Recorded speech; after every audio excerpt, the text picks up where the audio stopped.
to Matt and Nick here because they're the only two with tattoos, apparently. Yeah, because you have beautiful virgin skin. Nothing at all? Or nothing. You don't give them shit about getting ink? I don't think they ever will. No, I really don't. They never will.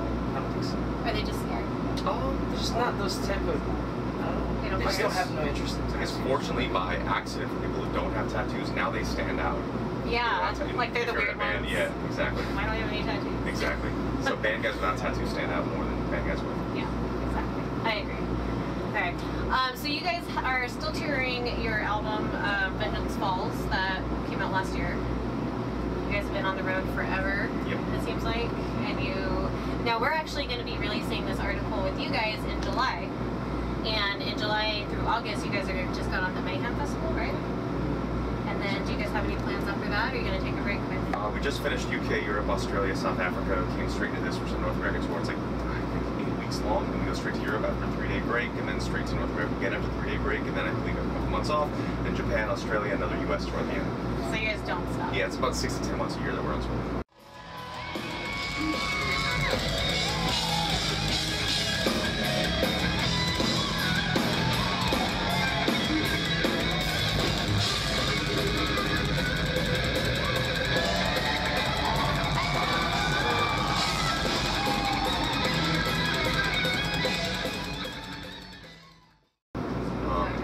Next year, we'll take a break and start the next record. Next year? We'll start writing? We already have about 10 to 15 skeletons of ideas to full songs. Okay, cool. So you guys ride on the road a lot? Yeah. Since you guys are on the road? Yep. All the time? Yep. Alright, cool. Now, you guys did your last album with David Draymond, is that right? How did that go, and how was it working with him? Working with him was amazing. Really opened up like all of our ideas, and I don't know, he gave us a lot of input we never thought of for a song or a part, and he helped me out with a lot of words. So would you say that this album turned out much differently because you worked with him?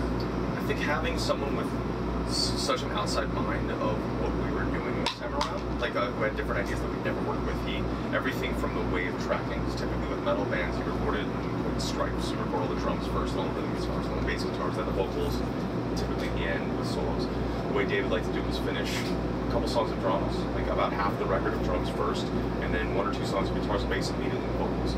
So that way vocals are peppered across the entire recording process instead of shoving them like they usually are for me, which sucks. Yeah, so it's like 2 weeks straight of singing versus this time, a day or 2 of singing a week. So you get a break and your voice isn't inspired. Yeah, we recovers every single time. I mean, David was by far the greatest vocal coach I've ever had. Outside of being a producer, he was a great vocal coach for me. So you learned a lot from him? A lot of how to take care of myself on the road, how to take care of my voice, how to warm up, how to resonate, how to sing.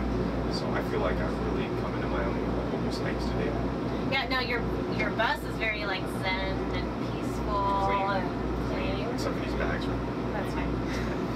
So you think you take more time for yourself now touring as opposed to when you guys first got started? Yeah, I guess when we first started, when we were in a van and stuff, we would not really take care of ourselves, eat at Denny's or Waffle House at 1 in the morning, not shower ever, sell 1 t-shirt a night, drink a lot, and amongst other things. But nowadays, it's everyone kind of does their own thing. Myself, we've got 10-foot by 10-foot mats out there, so we train, me and my tour manager train Brazilian Jiu-Jitsu every show day that we can. I also do yoga, and Paula does a lot of weightlifting and gym stuff, and these guys do their thing, so everyone takes care of their bodies. Okay, so let's go ahead and talk about your tattoos a little bit. You know, if you kind of want to show them off a little bit, talk about... I only have 3, so you can go first. Okay, only 3. Yeah. Okay. This arm it's all from the band Death. I have a symbolic, it's just the album covers, symbolic, human, this one's Scream Bloody Gore, just Sound of Perseverance, right? Yeah, that one got cut. That was what, a cover up? No, it got it looks really good. Oh, it needs to be touched up. Nah, it was supposed to be covered.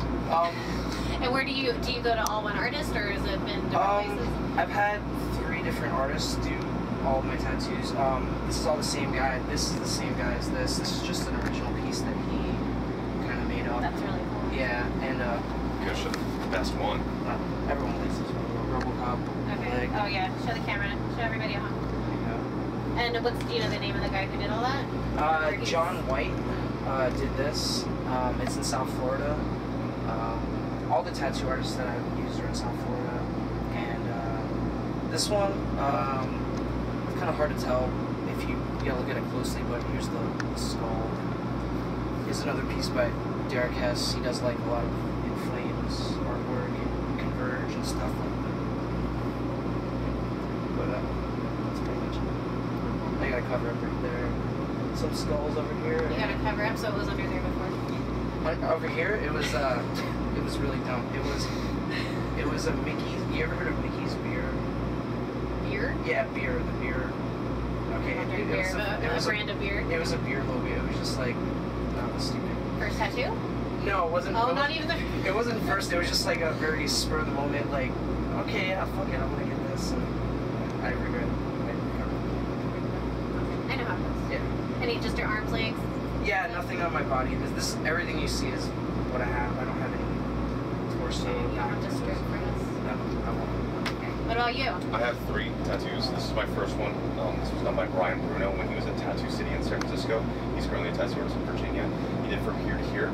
The outline took about 2.5 hours the first time I ever been tattooed. So you just started a sleeve for your very first tattoo? Yes, I researched for probably about 2 years or so before I decided on an artist style. I'm half Japanese, so I want to go something cultural. The idea was to get Japanese tattoos only in traditional Japanese positionings, never anything that wasn't traditional Japanese. What was cool is we're about to release the album Ascendancy, our second album. I found a piece by an ancient Japanese artist named Kitagawa tomorrow. It's a Whoa, you're gonna have to say that way slower so I can write that down. Kitagawa, Kitagawa, Kitagawa. Tomorrow, Utamaro. He's an artist who was famous for doing a lot of geisha paintings. We did one woodblock carving of a dragon called the Ascending Dragon. I figured Ascending Dragon from the 1800s, that works with Ascendancy for now. So I showed it to Brian Bruno, and he started working on this. He was randomly in Tallahassee, and I had a feeling, due to my schedule and his schedule, I wouldn't see him again. I haven't seen him since then. So I sat for about 9 hours to do the coloring, and that was one of the worst experiences I've ever done before. So all the coloring was really weird. The next piece I got was here by a man named Khalil Rinty, who's also in Tattoo City in San Francisco on Lombard Street. It's another traditional Japanese piece depicting the samurai warrior Watanabe no Tsuna fighting the demon Ibaraki at Rashomon Gate. Rashomon Gate's a real place in Japan. This is a real story that even my mom is familiar with, and I was told as a kid. So it's a traditional Japanese triptych. I showed it to Khalil. He was really excited about it, and we layered it out. So it's Khalil's interpretation of this ancient piece. There's the demon, there's the samurai. In the story, the samurai fights this demon who's terrorizing this village, chops off its arm, and turns into an old lady, and tries to trick people into getting its arm back. Wow. Yeah. Okay. My third, which was my newest piece, is the Japanese Enso symbol. I got it from my wedding band spot. The Japanese Enso, it's interesting because Japanese culture doesn't really go into, it's not really known for existentialism. And with the Enso, it's everything and nothing, completion, incompletion, the void. There's probably hundreds of meanings with the Enso. And what the practice is in Japan is certain artists would attempt to paint the Enso, which is on purpose a circle that isn't really connecting, that doesn't really perfectly make a circle. And I guess that's a spiritual exercise to try to draw an Enso every single day. So my tattoo artist is really excited to do this as well. This is the only Japanese tattooing never goes past here or here, but I figured since I didn't want to wear a wedding ring anymore, because for martial arts, for yoga, for weightlifting, it's uncomfortable. Yeah. So it's a lot safer in case I ever break my finger. Now, how does, okay, do you have any other tattoos? Oh, sorry. This was completed by Khalil Rinty, the guy who did this. Okay. So Khalil just finished the Bruno piece. Next is my back. I already have the piece picked out and everything, and that's as soon as we have time off, I'm going to start that. Now, how does your martial arts training affect, I mean, obviously you play guitar, so if you break your hand or hurt your hand, that's not going to And especially with the style I do as well, there's a lot of choke-based things. It's all chokes and hyperextensions. So that's everything I do, singing, guitar. I just have to be careful for sparring and stuff. Don't ever piss this guy off. No, for sparring, for sparring, I was just telling my partners, there's certain chokes we don't do for jiu-jitsu practitioners. Ezekiel's, I can't do those. They don't know what I'm talking about. Those are the only ones that really affect my singing. So just we gotta be respectful. I take my fingers before I fight. And have you ever hurt yourself fighting and not been able to play? Our tour manager did one of those chokes on me, and it hurt to sing for a week. Wow. So no more? No more Ezekiel chokes, specifically that one. Jiu-jitsu guys will know what I'm talking about. Now, what about you? So you've completely planned out your tattoo, so you don't have to worry about cover-ups or regretting anything? No. The next one's my back. It goes from at least here So past your entire butt here. Get your butt done? The whole thing, Oh, yeah. it's gonna hurt so bad. Oh yeah. So that's next. That's next. Yeah, Okay. Khalil and I already know exactly what we're doing. It's not Okay, so that's gonna be the same Japanese artist. who Yep, did same this. guy that did this, and Khalil also did this. So it's Khalil, Brian. No, Khalil will probably do the rest of my body. It'll take a couple years. Alright. So I'll get a whole bodysuit eventually. You want to just do everything? You can do your chest like the traditional Japanese kind of. I'm trying to figure out whether it's going to be open here or panel style. Majority. Okay. So is this an artist that you have back home? San Francisco. I live in Orlando, so it's the opposite end of the country. So every time I've seen Khalil, it's only when we're on tour. It's usually a show day, which sucks. Wow. The That's worst exhausting, session yeah. we ever had, he came out to our bus and tattooed me for 4 hours before the show, and I played another 4 hours after the show. I thought I was going to die. It sucks. You just got to take him on the road with you so you can do a little bit of the time. Yeah. He didn't love touring on the bus. Tattooing on the bus. Yeah, it's not easy. Yeah, that's true. All right. Well, thank you for talking to us. Do you guys have any other plan? So you guys will be writing and recording next year. Yep. For a new We're album. already You guys writing have- now, recording first quarter, hopefully out by third quarter. So you guys next year. like to just put albums out? Yeah, we've got 6 albums out already. Yeah. We're all still relatively young. Still not tired. No. Okay. All right. Well, thank you so Thank much. you so much. Nice We'll meeting be you. hanging out tonight.